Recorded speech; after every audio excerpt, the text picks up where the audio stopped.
आइए जानते हैं देश दुनिया की कुछ खास खबरों को। जम्मू कश्मीर श्रीनगर में बीएसएफ पार्टी का आतंकी हमला, 2 जवान शहीद। श्रमिक ट्रेनें जाएंगी बिहार, 8 लाख पहुंचे, पर 20 लाख प्रवासी कर रहे हैं वापसी का इंतजार। जब लॉकडाउन शुरू हुआ था उस समय रिकवरी रेट 7.1% थी। आज रिकवरी रेट 39.62% है। 25 मई से शुरू होंगी घरेलू उड़ानें, एयरपोर्ट्स और विमान कंपनियों को तैयार रहने को कहा। नेपाल ने जारी किया राजनीतिक नक्शा, भारत की इन जगहों को बताया अपना। कोरोना पर ट्रंप का अजीब बयान, कहा ज्यादा मामले हमारे लिए सम्मान की बात। इमरान की पार्टी की नेता की कोरोना से मौत, किया था अस्पताल का दौरा। सोने के दाम में आज तेजी, चांदी में भी उछाल, जाने सोने और चांदी के भाव। सलमान खान ने फिर दिखाई दरियादिली, फूड ट्रक के जरिए जरूरतमंदों के बीच बंटवाया राशन। और क्रिकेट फैंस के लिए खुशखबरी, इस महीने में आईपीएल करा सकता है बीसीसीआई। जम्मू कश्मीर के श्रीनगर स्थित पांडाच में सीमा सुरक्षा बल बीएसएफ पार्टी पर आतंकियों ने हमला कर दिया। इस हमले में 2 जवान गंभीर रूप से घायल हो गए थे। बाद में दोनों की जान चली गई। आतंकवादियों के खिलाफ जम्मू कश्मीर में लगातार ऑपरेशन चलाए जा रहे हैं। हाल में सुरक्षा बलों ने कई आतंकवादियों को घाटी में ढेर किया है। यानी कल मंगलवार को ही श्रीनगर के नवाकदल में हुए मुठभेड़ में 2 आतंकवादी मारे गए। इनमें से एक आतंकवादी गुट हुर्रियत ने चेयरमैन मोहम्मद अशरफ खान का छोटा बेटा जुनैद खान था। दूसरा आतंकवादी तारिक अहमद शेख पुलवामा का रहने वाला था। कोरोना वायरस महामारी और लॉकडाउन के बीच बिहार सरकार ने कहा है कि अगले कुछ दिनों में करीब 800 ट्रेनों के जरिए 20 लाख प्रवासी मजदूरों को प्रदेश में वापस लाया जाएगा। प्रदेश के उप मुख्यमंत्री सुशील कुमार मोदी ने ट्वीट कर कहा है कि लॉकडाउन के दौरान प्रवासी मजदूरों की घर वापसी के लिए अब रोजाना 100 विशेष ट्रेनें चलाई जाएंगी।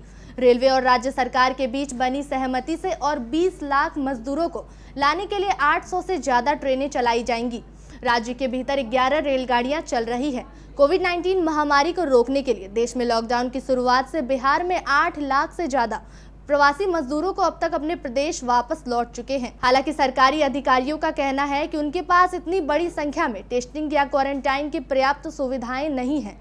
वहीं इससे पहले श्रमिक स्पेशल ट्रेनों में प्रवासी मजदूरों की यात्रा को लेकर केंद्र और राज्य के बीच विवाद के बाद रेलवे ने कहा कि ऐसी ट्रेनों के परिचालन के लिए गंतव्य राज्यों की सहमति की जरूरत नहीं है।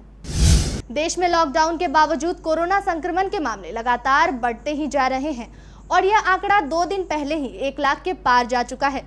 इसके बावजूद कोरोना संक्रमण से भारत में मृत्यु दर दुनिया के मुकाबले काफी कम है, ये कहना है केंद्रीय स्वास्थ्य विभाग का। स्वास्थ्य विभाग के संयुक्त सचिव लव अग्रवाल ने कहा कि कोविड-19 के चलते दुनिया भर में प्रति लाख 4.2 लोगों की मौत हुई है, लेकिन भारत में यह आंकड़ा अलग है। लव अग्रवाल ने कहा कि भारत में प्रति लाख सिर्फ 0.2 लोगों की मौत हुई है। उन्होंने कहा कि अगर पूरी दुनिया की आबादी को ले ले तो प्रति लाख में 62 लोग इससे प्रभावित हुए हैं, जबकि भारत में कोविड-19 के चलते प्रति लाख में सिर्फ 7.9 लोग प्रभावित हैं। लॉकडाउन के कारण करीब 2 महीने से हवाई सेवाएं बंद हैं। अब ये एक बार फिर 25 मई से चालू होंगी। इसकी जानकारी खुद नागरिक उड्डयन मंत्री हरदीप सिंह पुरी ने ट्वीट करके दी है। लॉकडाउन के कारण राष्ट्रीय और अंतर्राष्ट्रीय उड़ानों पर पाबंदी लगी हुई है। हाल ही में सरकार ने रेल सेवा फिर से शुरू की और अब घरेलू उड़ानें भी 25 मई यानी सोमवार से शुरू होंगी।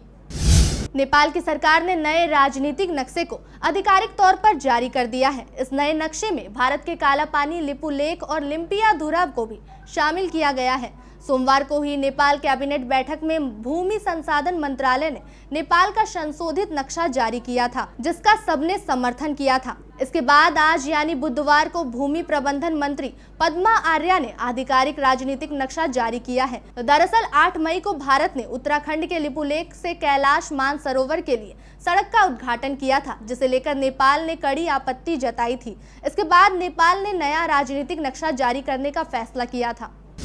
कोरोना वायरस के संक्रमण को लेकर अमेरिकी राष्ट्रपति डोनाल्ड ट्रंप ने एक अजीबोगरीब बयान दिया है, जिसे लेकर उनकी आलोचना हो रही है। उनका कहना है कि देश में कोरोना वायरस संक्रमण के मामले दुनिया में सबसे ज्यादा होना सम्मान की बात है। उन्होंने मंगलवार को व्हाइट हाउस में कहा कि जब आप जानते हैं कि हम संक्रमण के मामले में सबसे आगे हैं, तो मैं इसे बिल्कुल बुरा नहीं मानता। इसका मतलब है कि हमने किसी और से कई ज्यादा परीक्षण किया है। यह अच्छी बात है क्योंकि इससे पता चलता है कि हमारा परीक्षण बेहतर है। मैं इसे एक सम्मान के तगमे के तौर पर लेता हूं। पड़ोसी मुल्क पाकिस्तान में कोरोना वायरस का कहर लगातार बढ़ता जा रहा है। बुधवार को पाकिस्तान के पंजाब प्रांत से विधानसभा की सदस्य शाहीन रजा की कोरोना वायरस के कारण मौत हो गई। 2 दिन पहले ही शाहीन का कोरोना वायरस टेस्ट पॉजिटिव आया था।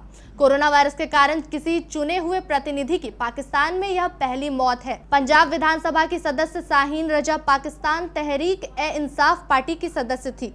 पीटीआई पाकिस्तानी प्रधानमंत्री इमरान खान की ही पार्टी है। सोने के दाम में लगातार तेजी का दौर जारी है। रिकॉर्ड ऊंचाई पर जाने के बाद हालांकि सोने के दाम में कुछ गिरावट जरूर आई है, लेकिन अभी भी गोल्ड प्राइस ऊंचे स्तर पर ही बने हुए हैं। उधर चांदी के दाम में भी लगातार जबरदस्त तेजी देखी जा रही है। सोने और चांदी के वायदा कारोबार में लगातार उछाल के बाद ट्रेड हो रहा है। बता दें कि सोने का हाजिर कारोबार फिलहाल जारी लॉकडाउन के चलते बंद है। आज के वायदा कारोबार में सोने के दाम देखें तो इसमें करीब आधा फीसदी की तेजी देखी जा रही है। सोने के 5 जून 2020 के वायदा कारोबार के दाम देखें तो ये 0.46% की तेजी के साथ 47,268 रुपए प्रति 10 ग्राम के स्तर पर ट्रेड कर रहा है। देश में लॉकडाउन का चौथा चरण चल रहा है। ऐसे में लोगों को काफी दिक्कतों का सामना करना पड़ रहा है। लोगों को खाने की तंगी से भी जूझना पड़ रहा है। हालांकि ऐसे में बॉलीवुड सेलिब्रिटीज लगातार जनता की मदद के लिए आगे आ रहे हैं। एक्टर सोनू सूद जहां प्रवासियों को उनके घरों तक पहुंचा रहे हैं, वहीं फिल्म इंडस्ट्री में अपनी दरियादिली के लिए मशहूर एक्टर सलमान खान लोगों में अपने फूड ट्रक के जरिए खाना और राशन बंटवा रहे हैं। घातक कोरोना काल में एक अच्छी खबर आ रही है। बीसीसीआई आईपीएल के 13वें सीजन का आयोजन 25 सितंबर से 1 नवंबर के बीच कराने के बारे में सोच रहा है। हालांकि यह तभी संभव हो सकेगा जब देश में खतरनाक कोरोना वायरस के मामले कम करने में कामयाबी मिलेगी। इस मामले से जुड़े सूत्र का कहना है कि हालांकि इस पर अभी तक कुछ कहना जल्दबाजी होगा, लेकिन बीसीसीआई आईपीएल के आयोजन के लिए सितंबर के आखिरी हफ्ते से नवंबर के बीच इसकी मेजबानी करने की सोच रहा है। अंतर्राष्ट्रीय खबरों के बाद स्थानीय खबरों को जानने के लिए चलते हैं प्राइम स्टूडियो। प्रिय दर्शकों, कटिहार में कोरोना वायरस का खतरा बढ़ता जा रहा है। इसके लिए आपको कम से कम घर से बाहर निकलना है ताकि आपके साथ कोई बड़ा खतरा ना हो जाए। आपके लिए मास्क लगाना और सैनिटाइजर का प्रयोग करना अनिवार्य है। आपको घर से नहीं निकलना पड़े, शहर में लॉकडाउन के नियमों का पालन हो, इसके लिए हमारे केबीसी न्यूज द्वारा एक निःशुल्क सेवा शुरू की गई है। हम आपको घर बैठे ही आपकी जरूरत का अनिवार्य सामान भेज देंगे।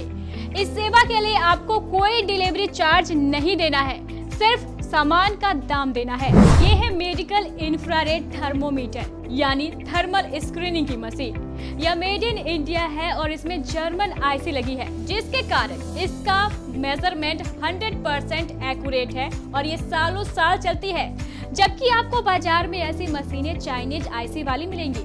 इस मशीन के द्वारा आप अपने घर में आने वाले व्यक्ति कोरोना से ग्रस्त है या नहीं, इसके एक लक्षण का अनुमान लगा सकते हैं। आज के समय में यह मशीन हर घर में होनी आवश्यक है। आइए अब आपको इसकी कीमत भी बता देते हैं। आप देख सकते हैं इसकी जो कीमत है वो 9,999 है, लेकिन केबीसी द्वारा आपको सिर्फ 4200 अर्थात 4200 में दी जाएगी। आप जानते हैं सरकार ने मास्क लगाना अनिवार्य कर दिया है और ये आपकी रक्षा के लिए जरूरी भी है। ये है 200 रुपए का N95 मास्क। अमेरिकन स्टैंडर्ड का ये मास्क हम आपको 4 लेने पर 1 फ्री देंगे, यानी 800 में 5। ये है कपड़े का बना हुआ वॉशेबल हाई क्वालिटी का मास्क, जो पूरी तरह आइसोलेटेड भी है, यानी पूरी तरह इन्फेक्शन फ्री। आप 2 मास्क लीजिए, रोजाना 1 धोइए और 1 पहनिए। 70 रुपए में मिलेगा आपको 2 मास्क। और ये है सर्जिकल मास्क, 10 रुपए का 1। ये है 50 रुपए का 100 ml वाला हर्बल हैंड सैनिटाइजर।